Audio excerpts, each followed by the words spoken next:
Bonjour à tous, aujourd'hui nous expliquons comment fonctionne un nantissement. Qu'est-ce qu'un nantissement? Un nantissement en fait c'est une forme de garantie qu'un organisme financier, une banque ou Share Bonds va pouvoir prendre dans le cadre d'un contrat de prêt ou un contrat obligataire avec une société, une PME. Donc en fait on prend en garantie un actif que possède la société, on le nantit.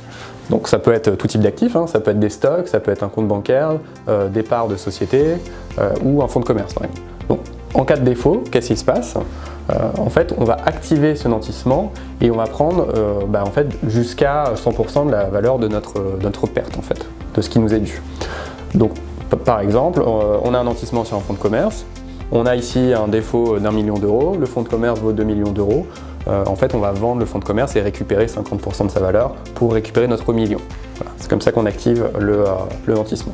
Et donc l'avantage du nantissement, comparé à une caution personnelle, puisque une caution personnelle finalement c'est un contrat privé, donc vous pouvez avoir une multitude de cautions personnelles, vous pouvez en donner une multitude, et à part éplucher les contrats de prêt et s'assurer qu'il n'y en a pas de cachet, finalement il n'y a pas d'état de ça. Alors qu'il y a un état des nantissements qui est disponible au greffe. Donc, nous, quand on prend un nantissement sur un actif, finalement après ça on va le déposer au greffe et c'est opposable au tiers, donc ça veut dire que tout tiers qui voudrait lui aussi prendre des nantissements sur la société ne peut pas dire qu'en fait il ne savait pas qu'il y avait un nantissement sur cet actif, puisqu'en fait la liste est consultable par tous à tout moment. Donc on va détailler un petit peu le nantissement de parts sociales, qui est un peu plus complexe. Donc imaginons, notamment dans le cadre des dossiers immobiliers sur Share Bonds, on nantit en fait des parts d'une société civile immobilière. La valorisation finalement de ces parts est liée aux actifs sous-jacents, aux biens immobiliers qui sont détenus.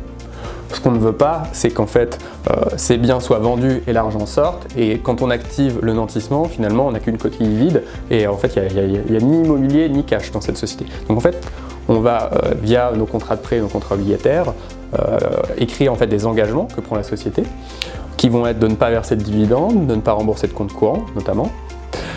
Ce qui permet en fait, même si la société vend le bien, elle doit quand même nous notifier, l'argent ne sort pas. Voilà. Et on prend également ce qu'on appelle un negative pledge, donc cela veut dire que en fait, via ce contrat, il y a un engagement de la société à ce que le bien qui est nanti ne soit pas mis en garantie pour un tiers. Ils sont obligés de nous en avertir et ça peut être un cas de remboursement anticipé si on décide. Voilà. Donc ça c'est important, en combinant les deux, ça permet de protéger justement les prêteurs. Voilà. Donc j'espère que vous avez mieux compris comment fonctionnent les nantissements. N'hésitez pas à nous poser toutes vos questions si vous en avez, on sera ravis d'y répondre. Merci.